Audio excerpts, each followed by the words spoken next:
Hi guys, నేనైతే paneer curry చేస్తున్నాను అనమాట. పన్నీర్ ఇలా కట్ చేసుకుని ఉప్పు, కారం, గరం మసాలా వేసి కలిపేసి వేయించి పక్కన పెట్టుకున్నాను అనమాట. తర్వాత టమాటా, ఉల్లిపాయలు కట్ చేసుకొని ఇలాగా వేయించుకుంటున్నాను.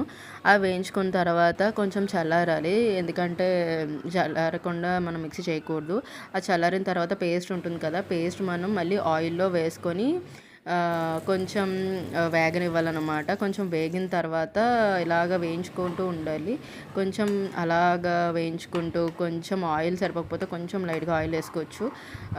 దాని తర్వాత మనం సాల్ట్ వేసుకోవాలి. సాల్ట్ వేసుకుని గరం మసాలా, ఉప్పు, అంటే నేను కొంచెం వేస్తున్నాను, మీరు ఎంత వేసుకుంటారో అంత వేసుకోండి. అండ్ కారం, గరం మసాలా వేసుకొని కలుపుకోవాలన్నమాట. కలుపుకున్న తర్వాత కొంచెం సేపు అలాగా అయిన తర్వాత పన్నీరు, జీడిపప్పు వేసేయాలి.